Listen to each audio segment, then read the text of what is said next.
Hello दोस्तों, नमस्कार। मैं ऋषभ पांडे आपका स्वागत करता हूं मेंटोरा सिविल्स पर। आज हम अपने करंट अफेयर सीरीज जो कि इंटरनेशनल रिलेशंस पर आधारित है उसके लास्ट डिस्कशन को स्टार्ट कर रहे हैं। और अगली हमारी जो सीरीज होगी वो स्कीम्स एंड मिशंस पर होगी। ठीक है, तो इस क्रम में हम आज कुछ मिसलेनियस टॉपिक्स देखेंगे। हम थीम बेस्ड करंट अफेयर कर चुके हैं। अब हम वन लाइनर फैक्ट्स करेंगे और वन लाइनर क्वेश्चंस भी करंट अफेयर में पूछे जाते हैं बीपीएससी में। ठीक है, तो आइए हम चलते हैं। एक प्रिय विहार टेम्पल है, आपको इसके बारे में याद रखना है। क्या हुआ था कि थाईलैंड और कंबोडिया में विवाद हुआ था, क्रॉस बॉर्डर फायरिंग हुई थी।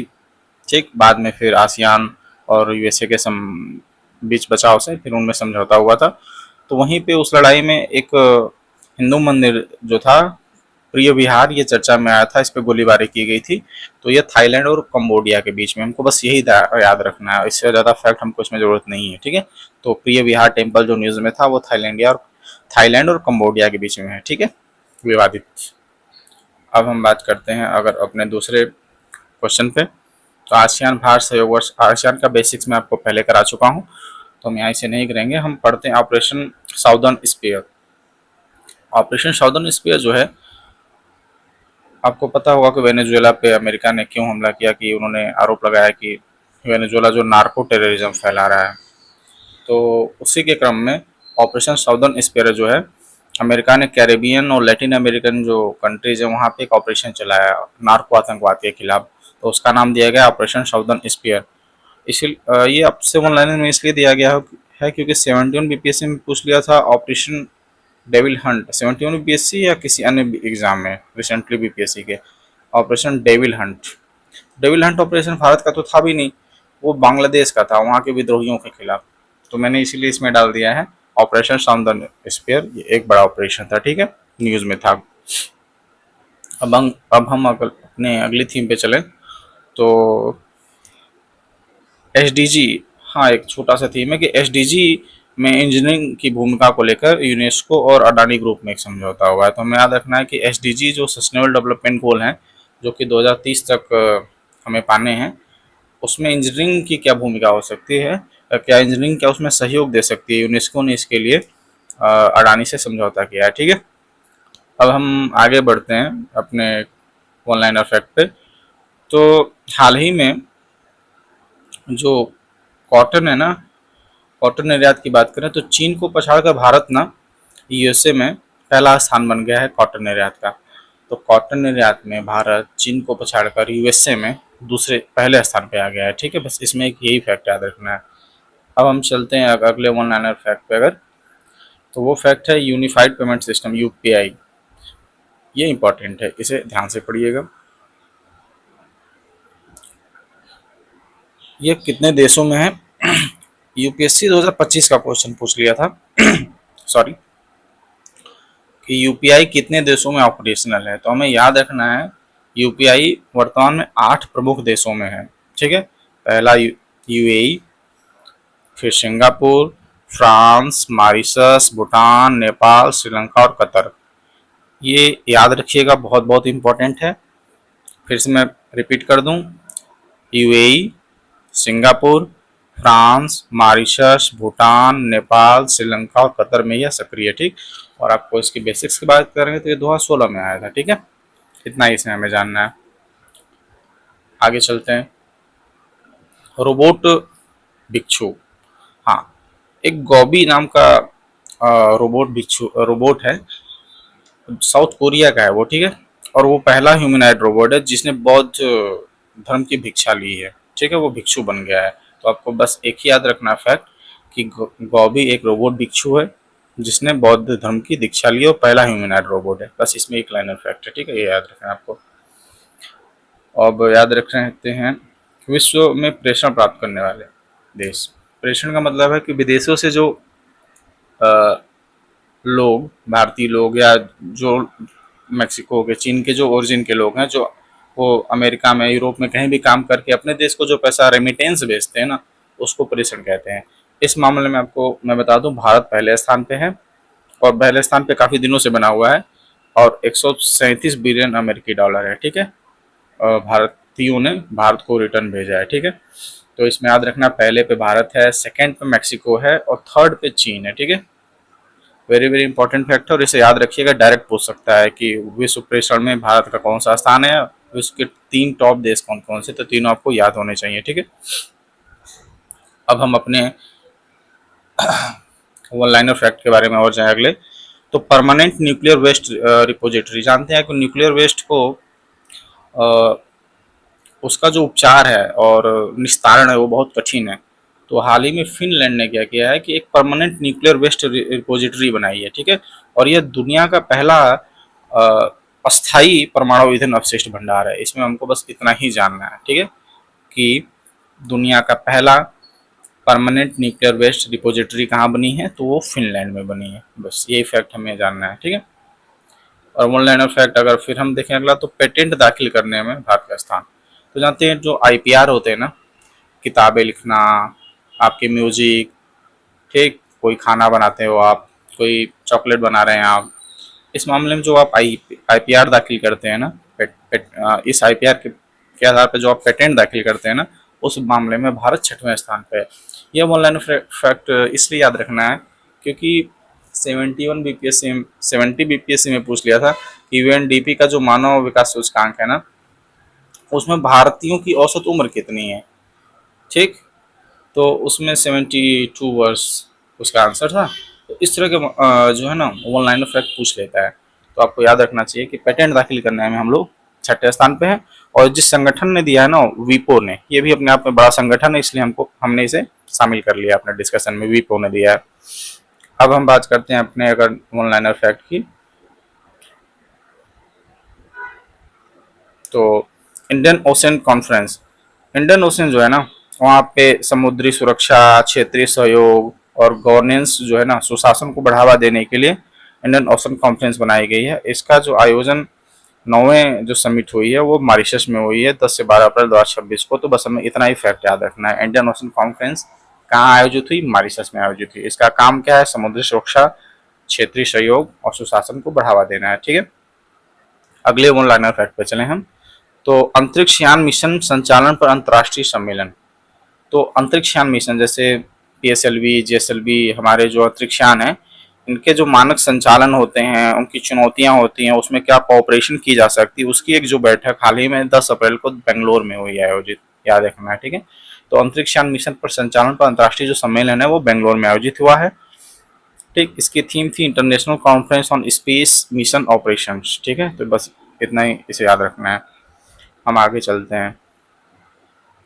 टुवर्ड्स वेस्ट फ्री सिटीज, आपको पता है कि वेस्ट मैनेजमेंट जो है ना, ये दुनिया का सबसे बड़ा मुद्दा है। ठीक, और भारतीय शहरों में तो खास करके बहुत बड़ा मुद्दा है ये। तो वेस्ट मैनेजमेंट के लिए जो आजकल सर्कुलर इकोनॉमी, ठीक है, बायो बायो एथेनॉल, ठीक है, सीबीजी प्लांट्स, ये जो लगाए जा रहे हैं ताकि जो वेस्ट मैनेजमेंट है उसको बेहतर किया जा सके। तो इसे यूएन जो है ना प्रमोट कर रहा है, यूएन सेक्रेटरीट। ठीक, तो उसमें यूएन हैबिटेट और यूनेप दोनों मिल के ना इसमें सहयोग कर रहे हैं।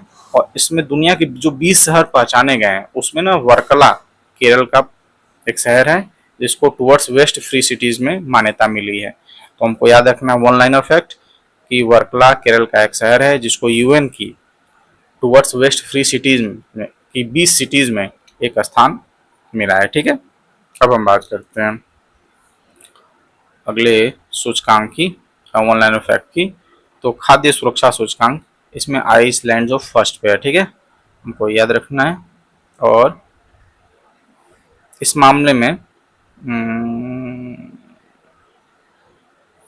एक मिनट, हाँ, सोमालिया सबसे निचले स्थान पे है। तो आजकल एक नया बीपीएससी का ट्रेंड आया है कि वो सबसे निचला या सबसे वर्स्ट कंडीशन भी पूछ रहा है। ठीक है, तो हमको ये भी याद रखना है। अब हम आगे बढ़ते हैं अपने वन लाइनर फैक्ट पे। तो नेपाल ने अपने 5 वर्ष के बच्चों के सभी औपचारिक परीक्षाएं समाप्त करने का निर्णय लिया ताकि प्रारंभिक शिक्षा में रटने के बजाय सीखने पर बल दिया जा सके। तो वन लाइनर फैक्ट में ऐसे आपसे पूछ सकता है कि कौन सा ऐसा देश है, और नेपाल से खास करके एक क्वेश्चन आप हर साल देख भी सकते हैं बीपीएससी में। तो वन लाइनर फैक्ट के रूप में आपसे जस्ट यही पूछा जा सकता है कि कौन सा ऐसा देश है जिसने अपनी पारंपरिक शिक्षाएं खत्म कर दी हैं। ऐसे क्वेश्चन वन लाइनर को पूछता रहा है। ऑस्ट्रेलिया ने कभी कुछ ऐसा खत्म किया हो या यूके ने किया हो, तो वो जो वन लाइनर फैक्ट यहाँ से पूछे जाते हैं आपसे, तो आपको याद रखना है नेपाल ऐसा देश है, ठीक है। अब हम बात करते हैं क्यूएस वर्ल्ड यूनिवर्सिटी रैंकिंग 2027। इसमें जो आईआईटी दिल्ली है ना, उसको भारत में सर्वोच्च स्थान मिला है और पूरी दुनिया में इसकी रैंक 118 है, जो कि अब तक की इसकी सर्वश्रेष्ठ रैंक है, इसकी भी है और किसी भारतीय संस्थान की भी अब तक की सर्वश्रेष्ठ रैंक है।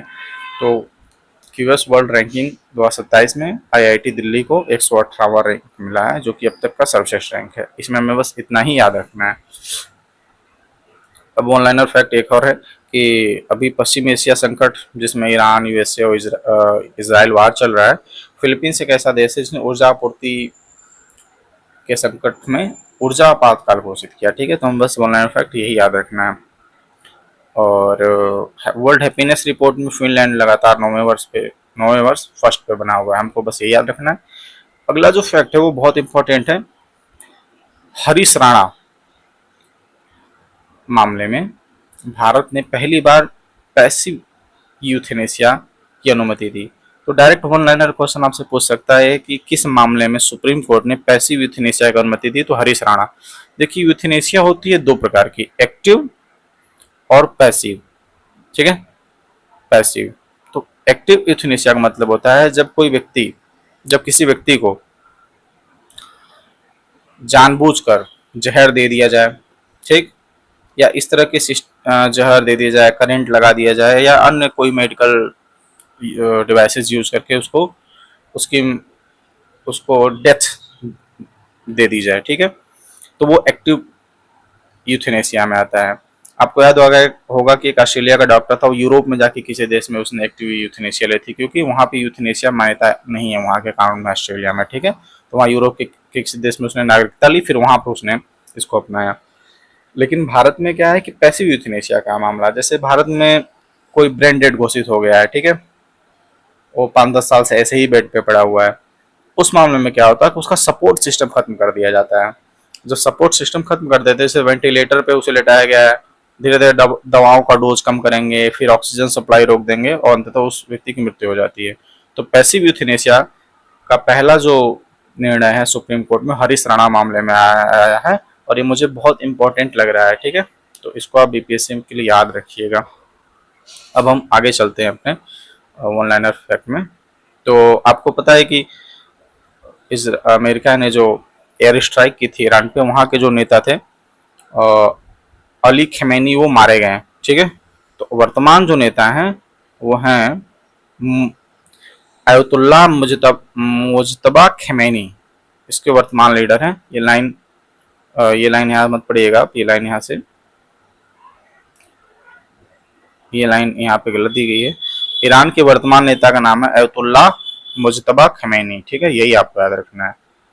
आगे हम चलते हैं अपने वन लाइनर फैक्ट पे। तो आफ्टर 2014 मोदी जी, प्रधानमंत्री नरेंद्र मोदी 2014 के बाद मलेशिया एक ऐसा देश है जहां पर पहली बार उन्होंने यात्रा की है, और उनकी ये पहली विदेश यात्रा रही है मलेशिया की। तो वन लाइनर फैक्ट जस्ट मैंने आपको बता दिया ये पूछने के लिए। आजकल एक टर्म ऑरेंज इकोनॉमी है, खूब न्यूज में है। ऑरेंज इकोनॉमी का मतलब है जो फिल्म, संगीत, कला, डिजाइन, मीडिया, गेमिंग आदि से रिलेटेड इकोनॉमी है। जैसे मैं आपको आज अभी पढ़ा रहा हूँ, ये भी ऑरेंज इकोनॉमी का ही पार्ट है, जिसमें आप कंटेंट क्रिएट करते हैं, अपनी रचनात्मकता, जो आपकी क्रिएटिविटी है ना, उसकी अभिव्यक्ति करते हैं। That is the part of orange economy, okay. याद रखिएगा। ऐसे ऑनलाइन की टर्म पूछ सकता है, जैसे पूछ लिया था कि चैट जीपीटी क्या है, तो जीपीटी का फुल फॉर्म पूछ लिया था 69 बीपीएससी में। ऐसे आपसे ये क्वेश्चन पूछे जा सकते हैं, ठीक है। अब हम अगले अगर ऑनलाइन इफेक्ट में चलें, तो फ्रांस में हम एक डेवलपमेंट आई है कि फ्रांस में हाल ही के वर्षों में जन्म दर की तुलना में मृत्यु दर अधिक दर्ज की गई है, जिससे प्राकृतिक जनसंख्या वृद्धि नकारात्मक रही है। फ्रांस के अलावा भी अगर हम देखें तो जापान, ठीक है, और इटली, इन देशों में भी ना निगेटिव ग्रोथ रेट दर्ज की गई है। और यूपीएससी ने 2024 यूपीएससी का क्वेश्चन ये पूछ चुका है कि किन देशों में निगेटिव ग्रोथ रेट देखी गई है।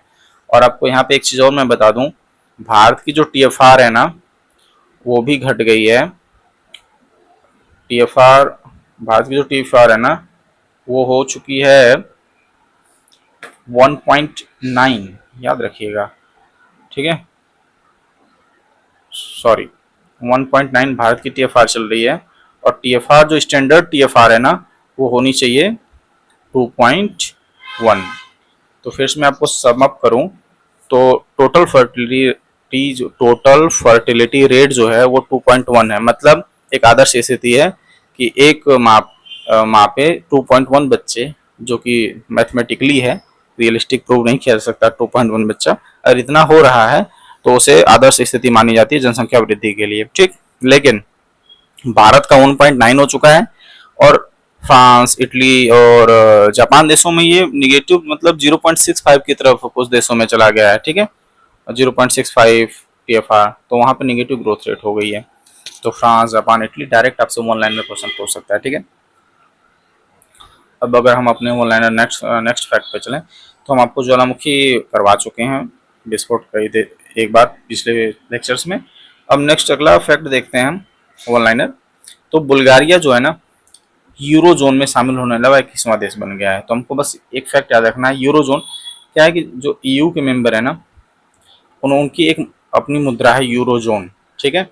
सारे यूरोपियन यूनियन के मेंबर यूरो जोन के पार्ट नहीं है, ठीक है, याद रखना है। जब ब्रिटेन था EU का पार्ट तो भी ब्रिटेन की जो अपनी पाउंड स्टर्लिंग थी वो चलती थी, ठीक है। लेकिन 21 देश ऐसे हैं जो एक ही मुद्रा को फॉलो करते हैं जिसको यूरो जोन बोला गया है, और बुल्गारिया उसका 21वां सदस्य बन गया है। तो हमको वन लाइनर फैक्ट बस ये याद रखना है, ठीक है। नेक्स्ट फैक्ट है जो वन लाइनर, डेनमार्क।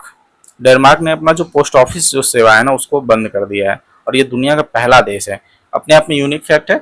पिछली बार पूछ लिया था ना 70 BPSC या किसी अन्य BPSC के एग्जाम में भारत का जो सबसे ऊंचा डाकघर है वो कहाँ पे है, तो लद्दाख में है।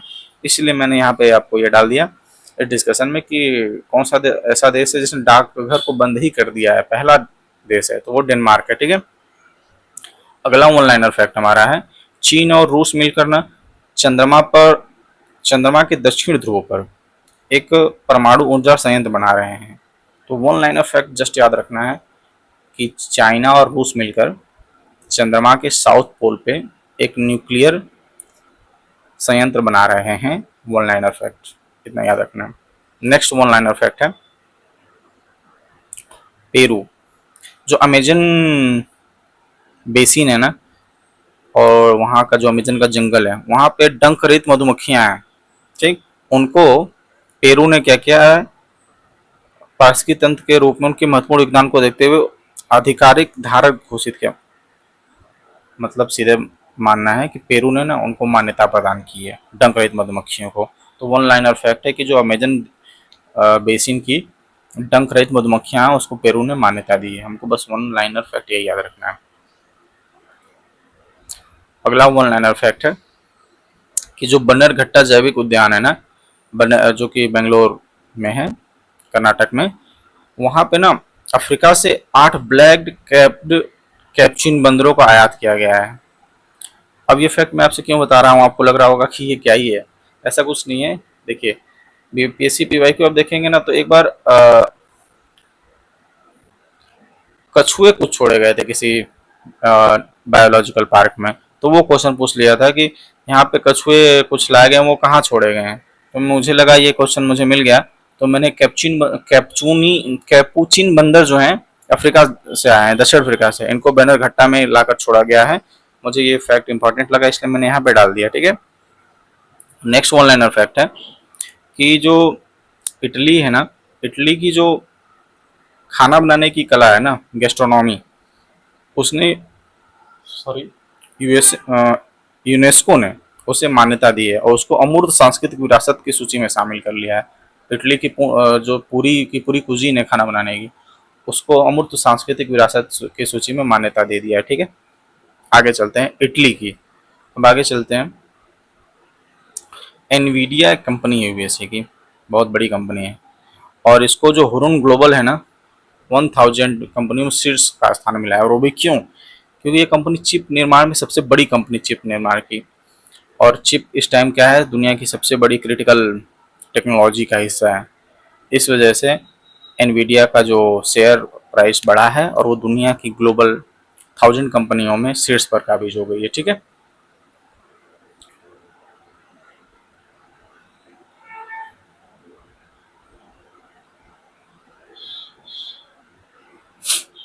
अब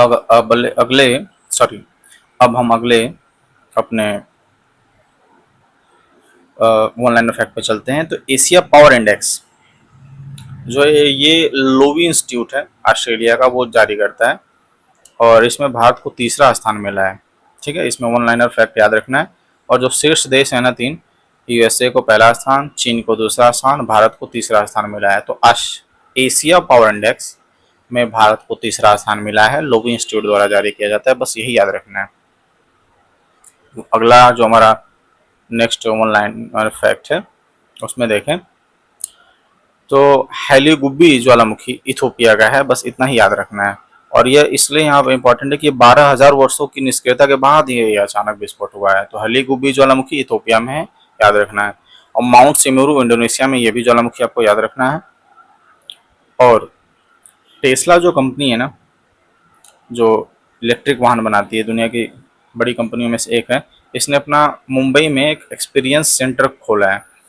ठीक है, एक्सपीरियंस सेंटर का मतलब होता है जहाँ पे वो अपने उत्पादों को रखते हैं और उसके बारे में प्रचार करते हैं। ठीक है, अगला ज्वालामुखी हम आपको बहुत करवा चुके हैं, तो यहाँ पर हम ज्वालामुखी नहीं करेंगे। अब नेक्स्ट चलते हैं कि एक कुराकाओ आइलैंड है।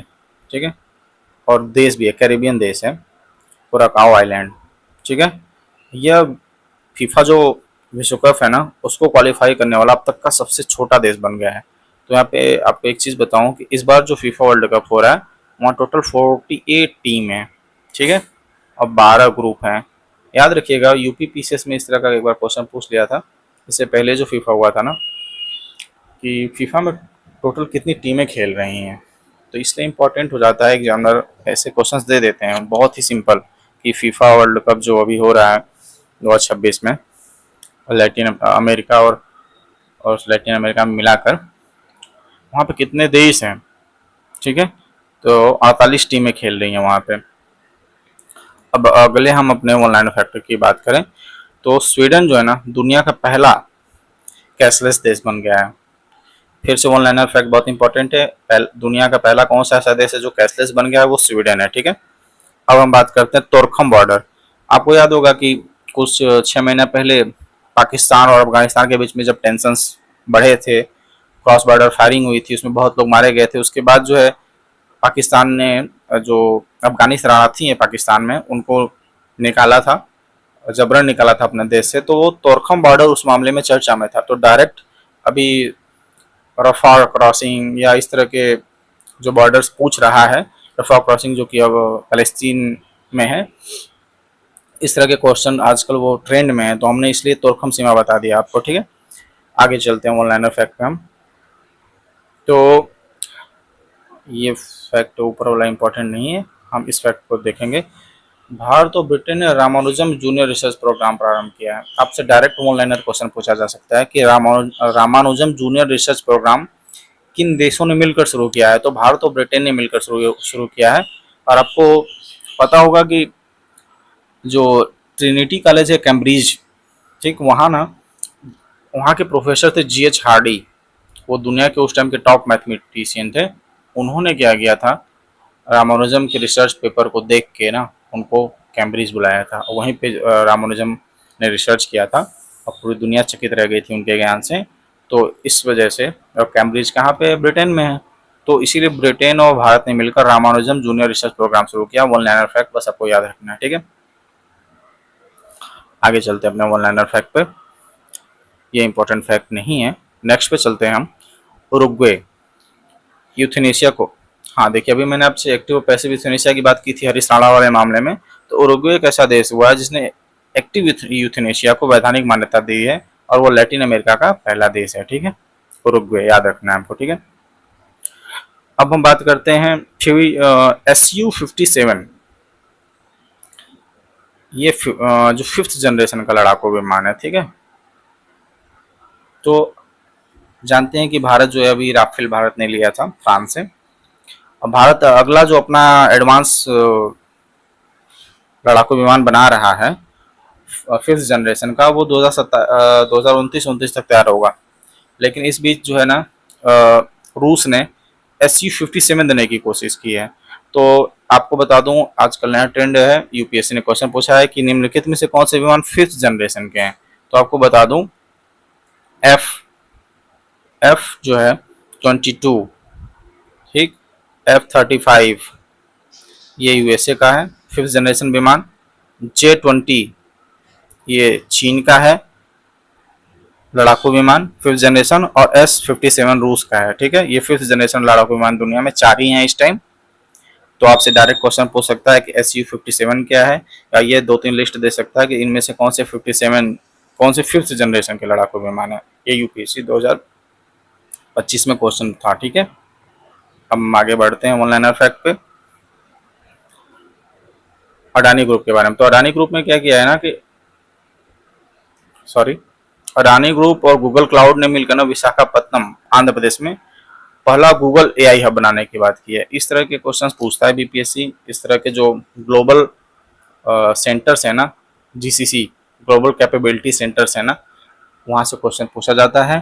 तो अडानी ग्रुप और गूगल क्लाउड ने मिलकर विशाखापत्तनम में गूगल एआई हब बनाने की बात की है। ये बहुत इंपॉर्टेंट क्वेश्चन, याद रखिएगा ऑनलाइनर में। नेक्स्ट फैक्ट है ऑनलाइनर, तो आयुसियन में नया सदस्य कौन शामिल हुआ है? अर्मेनिया। अर्मेनिया जो है आयुसियन का नया सदस्य बना है। बस ऑनलाइनर फैक्ट याद रखना है। नेक्स्ट बात करें पलाऊ की, तो पलाऊ जो है जलवायु परिवर्तन से ना प्रभावित होने वाले सबसे ज़्यादा प्रभावित होने वाले देशों में से एक है। इसलिए जलवायु परिवर्तन के प्रभाव, नकारात्मक प्रभाव को दुनिया के सामने लाने के लिए पलाऊ ने क्या था कि अंडर वाटर एक इंटरव्यू जारी किया था वहाँ के मंत्रालय ने मिलकर, ताकि दुनिया देखे कि वो उन लोग उनका जो देश है वो कैसे डूब रहा है। तो बस हमको याद रखना है ऑनलाइनर फैक्ट कि दुनिया का कौन सा ऐसा पहला देश है जिसने live under water television interview प्रसारित किया, तो वो पलाऊ है। ठीक है, अब अगले नेक्स्ट ऑनलाइनर फैक्ट की बात करें, तो यूएसए का जो कैलिफोर्निया है ना, उसने राज्य को, कैलिफोर्निया जो स्टेट है उसने दीपावली को राजकीय अवकाश घोषित किया है।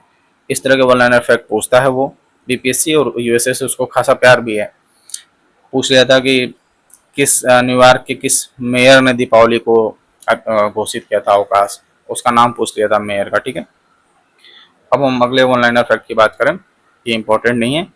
हाँ, ये अगला इंपॉर्टेंट है कि नागा जो विश्वविद्यालय है ना, नागालैंड का विश्वविद्यालय, उसके जो 4 वैज्ञानिक हैं ना, उनको वर्ल्ड के 2% जो शीर्ष वैज्ञानिक हैं उसमें शामिल किया गया है।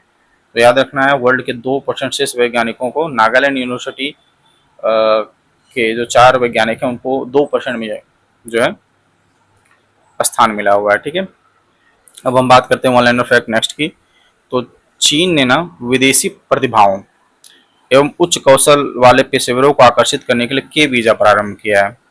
आपको मैंने बताया था कि भारत ने EB-4 वीजा लॉन्च किया चीन के जो मैन्युफैक्चरिंग इंजीनियर्स हैं उनको आकर्षित करने के लिए।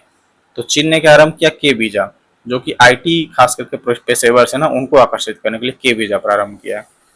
आगे हम चलते हैं, वन लाइनर फैक्ट नेक्स्ट है, ये भी इंपॉर्टेंट है खासकर। ये आईएमएफ ने यूपीआई को ना डिजिटल भुगतान का एक सफल और प्रभावी माध्यम बताया। दुनिया के लेवल पे आपसे पूछ सकता है कि किस संस्था ने यूपीआई को डिजिटल भुगतान का एक सफल और प्रभावी माध्यम बताया है, तो वो आंसर है आईएमएफ। लेकिन वो वर्ल्ड इकोनॉमिक फोरम या वर्ल्ड बैंक भी दे सकता है, तो हमें याद रखना है कि वो कौन सा है, आईएमएफ है। ठीक है, चलते हैं आगे। ओवरलाइनर फैक्ट ये इम्पोर्टेंट नहीं है, नेक्स्ट बढ़ते हैं।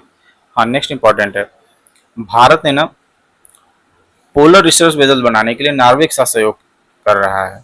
भारत का जो पहला पोलर रिसर्च वेसल है वो नॉर्वे के सहयोग से बनेगा। बस वन लाइनर फैक्ट याद रखना है हमको, इससे ज़्यादा इसमें याद नहीं रखना हमको। ठीक है, आगे चलते हैं।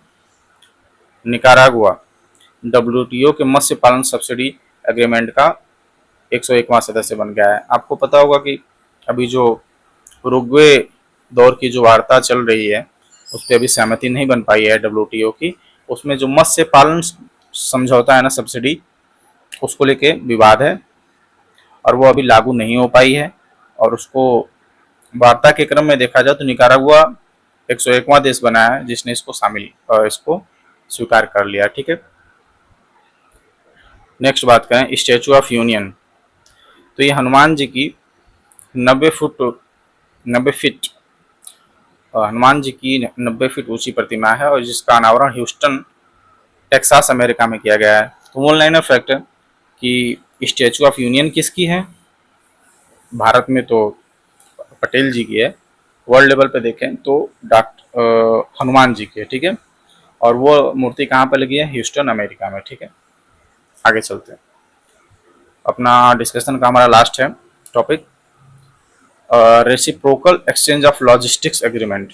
जैसे लेमेओ, कामकासा, ये हमारे यूएसए के साथ समझौते थे, उसी तरह रेलोस जो है reciprocal exchange of logistic agreement, यह भारत और रूस के बीच में एक समझौता है जिसके तहत वहाँ की रूस और भारत की जो आर्मी है ना वो लॉजिस्टिक्स शेयर करेगी, जिसमें एक दूसरे के सनदों का इस्तेमाल, ईंधन, मरम्मत, आपूर्ति आदि है।